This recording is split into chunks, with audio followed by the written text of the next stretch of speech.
Hello, जय Hind everyone. तो recently Jammu and Kashmir से एक न्यूज़ आई है कि जम्मू एंड कश्मीर के अंदर लागू कर दिया गया है एनिमी एजेंट्स ऑर्डिनेंस। अब ये एनिमी एजेंट्स ऑर्डिनेंस है क्या और जम्मू एंड कश्मीर में लागू किया गया है, कब बना था, क्या क्या सजाएं इसके अंदर मिल सकती हैं, हर एक चीज़ के बारे में जानेंगे।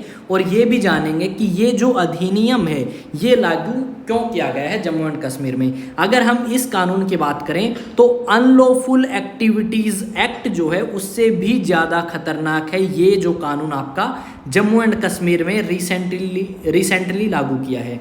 जो जम्मू एंड कश्मीर के डीजीपी हैं, director general of police R Swain, उन्होंने कहा है कि जो भी व्यक्ति आतंकवादियों की मदद करता हुआ पाया गया उसको आपकी इन्वेस्टिगेशन एजेंसीज जांच करेंगी और अगर दोषी पाया जाता है तो उस व्यक्ति को आपका जो एनिमीज एजेंट ऑर्डिनेंस अधिनियम 2005 है उसके तहत सजा दी जाएगी, जो कि अनलॉफुल प्रिवेंशन एक्ट से भी काफ़ी ज़्यादा खतरनाक है। ये जो आपका एनिमी एजेंट्स ऑर्डिनेंस है इसके तहत किसी भी व्यक्ति को उम्र कैद भी हो सकती है और साथ में आपकी मृत्यु दंड जो है वो भी दिया जा सकता है। आपके जो ये डीजीपी हैं, director general of police Jammu and Kashmir के, उन्होंने कहा है कि कोई भी व्यक्ति अगर किसी आतंकवादी की मदद करता हुआ पाया जाता है तो उसे भी इसी कानून के तहत सजा जो है वो दी जाएगी। यहाँ पे अब हम जानेंगे कि एनिमी एजेंट्स ऑर्डिनेंस है क्या।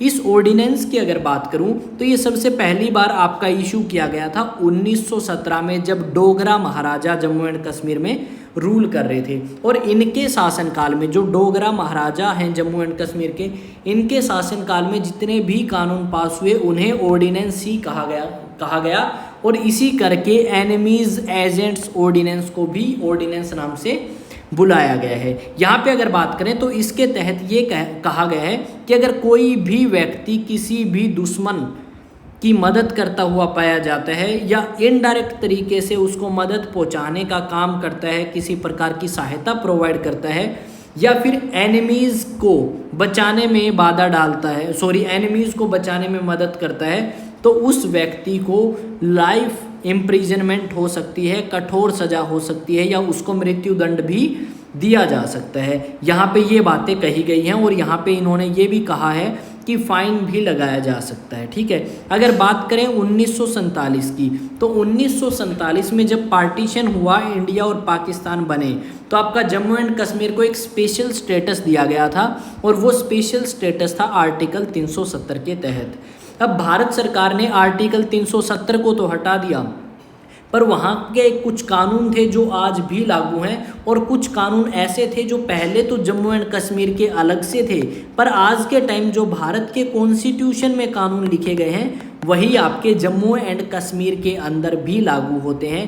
जैसे schedule and other traditional forest developers act जो है वो आपका अब वहाँ पे भी लागू होता है जम्मू एंड कश्मीर में। अगर हम बात करें, मान लो आपके कोई व्यक्ति इस ऑर्डिनेंस के थ्रू पकड़ा जाता है तो उसके साथ क्या होगा। अगर कोई व्यक्ति पकड़ा जाता है तो यहाँ पे क्या होगा, तो एक स्पेशल जज जो है उसको बैठाया जाएगा जो इस एनिमी एजेंट ऑर्डिनेंस की ट्रायल जो है वो कंडक्ट करेगा। और ये स्पेशल जज जो है ये सरकार बैठाएगी हाई कोर्ट की सलाह के साथ में। ठीक है, और यहाँ पे ये भी कहा गया है कि जिस व्यक्ति के खिलाफ केस चलेगा उसकी किसी भी प्रकार से मदद नहीं करी जाएगी या उसको वकील प्रोवाइड करने का काम अपने आप को बचाने के लिए नहीं किया जाएगा। और इसमें यह भी कहा गया है कि जो आपका स्पेशल जज है उसके पास ये पावर है कि वो अपना फैसला जो है वो दे सकता है और उसके ऊपर कोई क्वेश्चन नहीं कर सकती। ठीक है, ये बात इन्होंने यहाँ पे मेंशन करी है क्लियरली।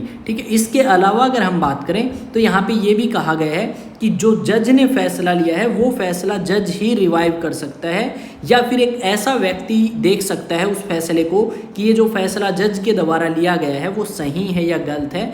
कौन देख सकता है, वो आपका देख सकता है एक ऐसा बंदा जिसको सरकार ने ही अपॉइंट किया हो, तो उसका जो डिसीजन है, मान लो जज ने कोई फैसला दिया और उसके बाद एक बंदे ने वो फैसला जो है उसको देखा, ठीक है, कि भाई ये सही है या नहीं है, और उसके बाद उसने जो जजमेंट दे दी बंदे ने, वो जजमेंट आपकी फाइनल होगी। उसके बाद कोई भी बदलाव जो है उसमें नहीं होगा। साथ में इस एनिमीज ऑर्डिनेंस एक्ट के अंदर ये भी कहा गया है कि जो भी केस आपका चलेगा, जो भी ट्रायल आपकी चलेंगी, उनको डिस्क्लोज नहीं किया जाएगा या उनको न्यूज़पेपर्स के अंदर प्रिंट नहीं किया जाएगा। अगर कोई बंदा ऐसा करता है तो उस बंदे को भी 2 साल की सज़ा या फिर आपका फाइन जो है वो पे करना पड़ सकता है, या फिर दोनों भी, जेल भी हो सकती है और फाइन भी पे करना पड़ सकता है। ऐसे कानून बनाए गए हैं। क्या अभी तक किसी भी व्यक्ति को इस कानून के तहत सज़ा मिली है? तो बहुत सारे कश्मीरीज हैं जिनको ऐसी सज़ाएं इस कानून के चलते हुए मिली है, जिसका नाम है एनिमी एजेंट ऑर्डिनेंस, जो कि 1917 में बना था। यहाँ पे Jammu and Kashmir liberation front के संस्थापक मकबूल भट्ट जो हैं, उन्हें तिहाड़ जेल में 1984 में फांसी दी गई थी इसी एनिमी एजेंट ऑर्डिनेंस के तहत, क्योंकि ये आपके दोषी पाए गए थे। और इसमें लिख रखा है आपको जेल हो सकती है या आपको फांसी टांग सकते हैं। इन दोनों में से जो आपका फैसला होगा वो जज या फिर आपका जो सरकार के द्वारा बंदा अपॉइंट किया गया है वो लेंगे। अब मैं कुछ इन्फॉर्मेशन जो आपके साथ शेयर करना चाहूँगा। जितने भी स्टूडेंट जीएस फाउंडेशन कोर्स को ज्वाइन करना चाहते हैं तो वो ऑफलाइन बैचेस ज्वाइन कर सकते हैं 1 जुलाई से। यहाँ पे अगर आप रजिस्ट्रेशन कराते हैं जून 30 तक तो आपको 30% का ऑफ जो है वो मिलेगा। साथ में लिमिटेड नंबर ऑफ सीट्स हैं। टाइम आपका मॉर्निंग में भी रहेगा और इवनिंग में भी क्लासेस रहेंगी। Class 11th and class 12th के स्टूडेंट अपना बेसिक्स इंप्रूव करने के लिए अपनी फाउंडेशन क्लासेस जो हैं वो ज्वाइन कर सकते हैं, जिसमें उनको स्कूलिंग के साथ साथ में आपका कंपटीशन का भी जो है फ़ायदा होगा। साथ में वीकली मॉक टेस्ट होंगे, special doubt classes, previous year questions और आपके एग्जाम ओरिएंटेड बैच आपको यहाँ पे देखने को मिलेंगे। और अगर आप रजिस्ट्रेशन कराना चाहते हैं इस नंबर पे रजिस्ट्रेशन करा सकते हैं। ये एड्रेस है आपका IAS study centre model town Hansi के अंदर। साथ में यहाँ पे एक चीज़ और जो मैं शेयर करना चाहूँगा, इसके अलावा आपको यहाँ पे NDA का बैच भी मिलेगा, CDS के बैच और स्टेट PCS के बैचेस भी अवेलेबल यहाँ पे आपको होंगे। साथ में एक और अपडेट है, जितने भी स्टूडेंट, ये आपका IAS स्टडी सेंटर जो है वही रन कर रहा है अचीवएक्स एकेडमी को। अचीवएक्स एकेडमी के थ्रू या अचीवएक्स बैनर के थ्रू आप हमारे साथ प्रिपेयर कर सकते हैं IIT JEE के लिए, नीट के लिए, ओलंपियाड, NTSC ट्यूशन्स या फिर आपके जो SSC के बैच हैं उनको भी आप ज्वाइन कर सकते हैं। और SSC CGL की वैकेंसीज आउट हो चुकी हैं और 17,000 से ज़्यादा वैकेंसी इस बार हमें देखने को मिलेंगी।